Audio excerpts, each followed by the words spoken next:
Hello and welcome back to Nick Tiffany's movie reviews in the podcast form, coming at you in audio and video on all podcast platforms and on YouTube.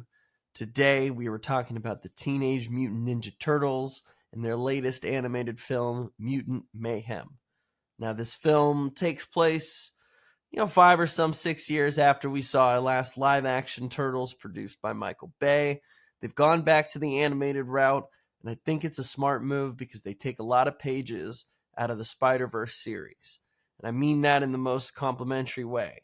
The artistic comic book page to real life has really stuck with audiences. It's something that has just been so well responded to worldwide, combining so many different art styles and being able to showcase them in a new kind of form of animation. It's really cool, and I'm really glad they went this route because TMNT has always been a really fun thing, and seeing them in live action was kind of cool. But it was also like, all right, I don't think these guys are teens. These are like big hulking like turtle men, and so because of that, I think you just lose a little bit of the boyishness perhaps, or the child like teenage like sensibilities that they kind of have as their characters. So going back to the animated route, it's like, okay, it's pretty clear. Yes, maybe they're 14 or 15, but they're still relatively young in that sense. The references they're making, the things that they're interested in at that time in their lives, it all works really well, I think. And the art style is just fantastic. Half the time, it almost kind of looks claymation esque. I know I've seen some people online like, just give us an entire claymation Turtles film. And I'm sure that would work pretty well with all their rounded and smooth edges. But for Mutant Mayhem, I went into this movie really not knowing anything. I'd seen an early screening was happening for it. It's produced by Seth Rogen. He's also written it alongside his writing and directing partner Evan Goldberg, who also wrote the film. It's directed by Jeff Rowe, who done the Mutants and the Mitchells movie, the Mitchells and the Machines. I never saw that one, but I heard it was enjoyable. So this is kind of his next project from that. Seth Rogen is an admitted huge comic fan, huge TMNT fan, so he was kind of like, how can I breathe new life into this series? Find a new audience, but still connect with the one that has obviously kept it in the public for as long as it has been. And what they came up with was a really interesting origin story that doesn't lean too heavily on the ninja side of things. And I mean that in the sense like, Master Splinter is not inherently some ninja warrior who can then train these four turtles in all the ways of the ninja. The way they kind of look at it is, hey, the world above the sewer is terrifying, and every human wants to kill you, smack you, destroy you in horrible ways. So, because we know sometimes that we have to go up there to get certain supplies, you boys need to be ready to defend yourselves. And I will watch all the kung fu movies in the world to learn all the greatest skills and then impart those on you. It doesn't take itself too seriously in a lot of ways, which was kind of nice because you're like, okay, it feels a little more grounded. It feels more real, where you're like, all right, well, there's already a rat who's going to mutate and become a father to these turtles.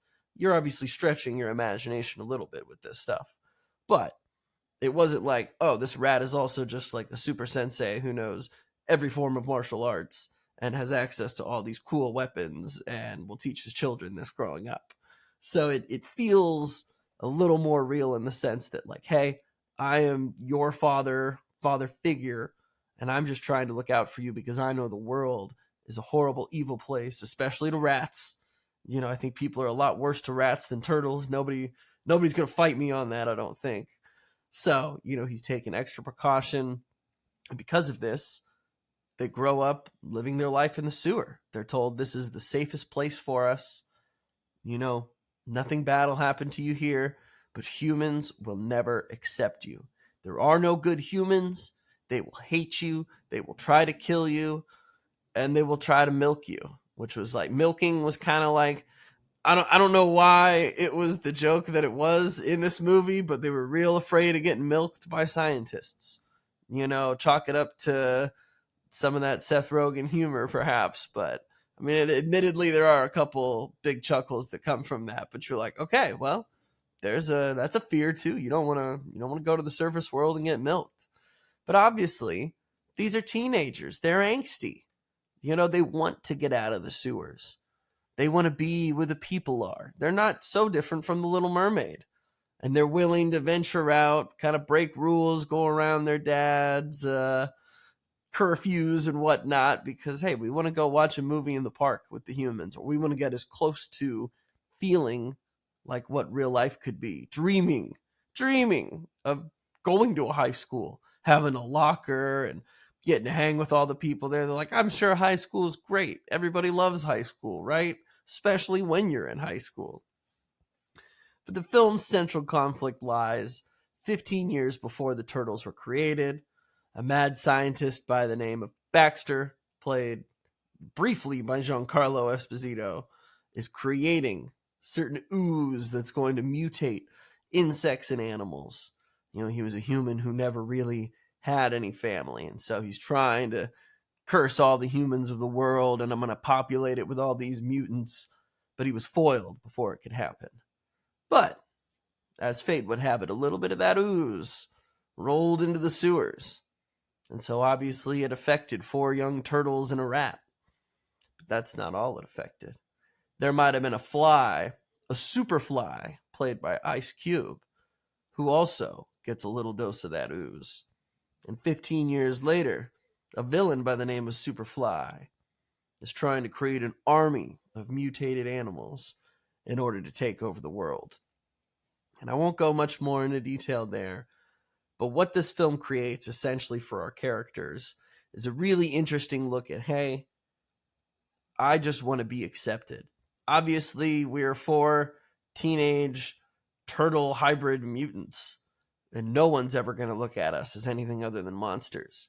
But just imagine if they looked at us as heroes. Imagine if for like 1 second they thought we were cool, or we could talk about the same cool things that they like. It's so far-fetched to believe. But there's also very real threats happening from other mutants. And, just because we don't like the humans, or, we don't know them, doesn't mean we want to kill them. Especially when they meet April O'Neil, played by Ayo Edebiri. She is their human contact in the world, another kind of loner on the outside, not really accepted by the people around her, looking for any semblance of friendship or family. And so what they find in each other is a chance to say, hey, you know what? You help us maybe get some good press with the people. We'll do some heroics, and then maybe people will accept us and actually like us. And for a movie that's hardly over 90 minutes, this movie's a breeze. A really enjoyable breeze, though. I really liked what they had to say about their heroics, about why you want to be a hero, why you want to feel like you belong somewhere, looking at some of the choices parents make, perhaps thinking it's best for their children, but not giving them the chance to grow or to experience things on their own. It totally caught me off guard a little, actually. For a Teenage Mutant Ninja Turtle movie, obviously there's tons of jokes, there's tons of pizza jokes, there's lots of modern day, it's like a battle between the Gen Z and millennial jokes now. We're at a point where, I'm sure obviously it's true, teenagers are like, oh man, this is just like Avengers Endgame, and we're talking about Mark Ruffalo.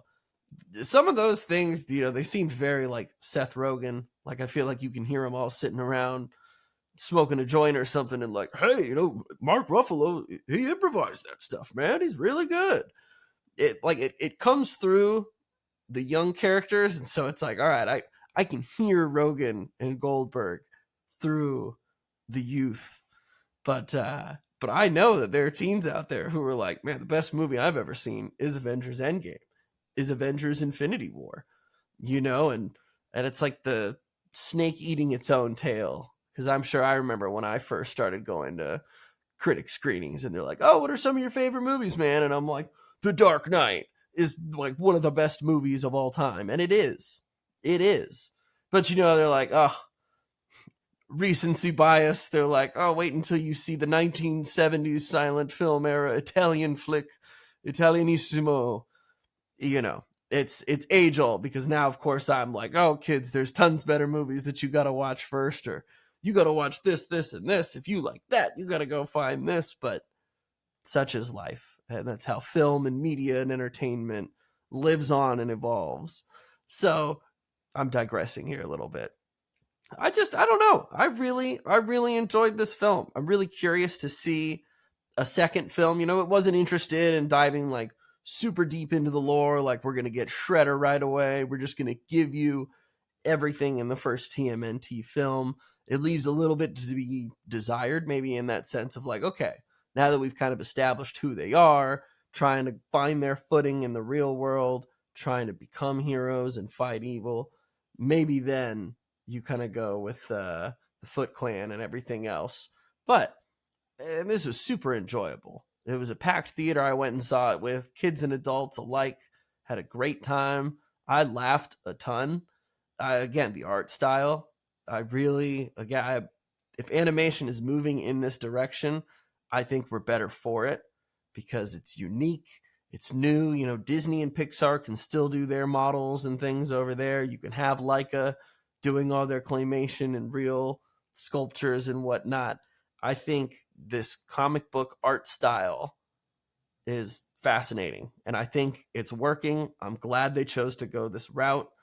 TMNT Mutant Mayhem, it's a blast. It is more family friendly than it is maybe like teen friend. I'm like, I don't know. I mean, there's great action in there. It's totally fun. There's it doesn't go so crazy. For a movie also though where, Donatello's got his wooden staff, Michelangelo's got the nunchucks. Then you got Raphael, and I'm blanking on the name of him right now, but he's got his two little daggers, and then Leonardo's got two swords. And so you're like, so how's it going to work when you're fighting people? Because Michelangelo and Donatello can just totally hit people anywhere with their weapons.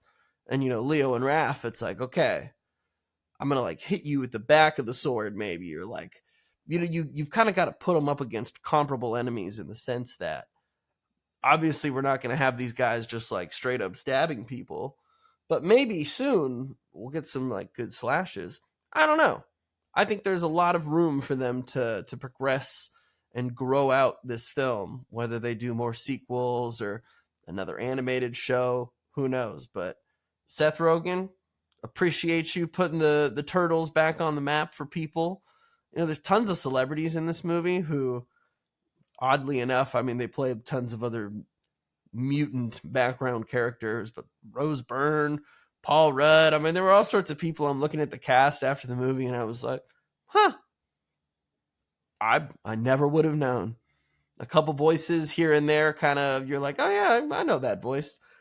By and large, they did this with a mostly unknown cast as far as casting their young turtles went. But it's always something interesting where I'm like, I don't know if Rose Byrne and Paul Rudd are gonna be the casting that like push this over the mountain. Ice Cube was great. Cube was great in a more villainous role that still allows him to be enjoyable with his humor style. But by and large, this is where I look at certain movies and it's like, all right, what's your budget? What are you paying people? What's the market for this film? Obviously, Seth Rogen and Rose Byrne are pretty close, doing a lot of their neighbors movies, their TV show Platonic. But it's just one of those. I'm like, well, I don't know. You save a little money there. Do you make the film 5 more minutes longer? I don't know. I was surprised by how quick this movie was more than anything. I would have loved a little bit more turtles, but that's just me. I always want a little bit more movie. So we'll see how this fares. I think it's a nice, family-friendly, non-haunted mansion movie that will do well kind of on the back end of Barbie and Oppenheimer. I mean, because those two films are still holding strong, just cranking out money at the box office. But you got to have something for the family. And I think TMNT Mutant Mayhem fits that really well. So thanks again for listening, guys. We got Meg 2 next week. What more could you want than Statham and Sharks? Stay tuned. There's a lot of good stuff coming. Thanks again for listening, guys.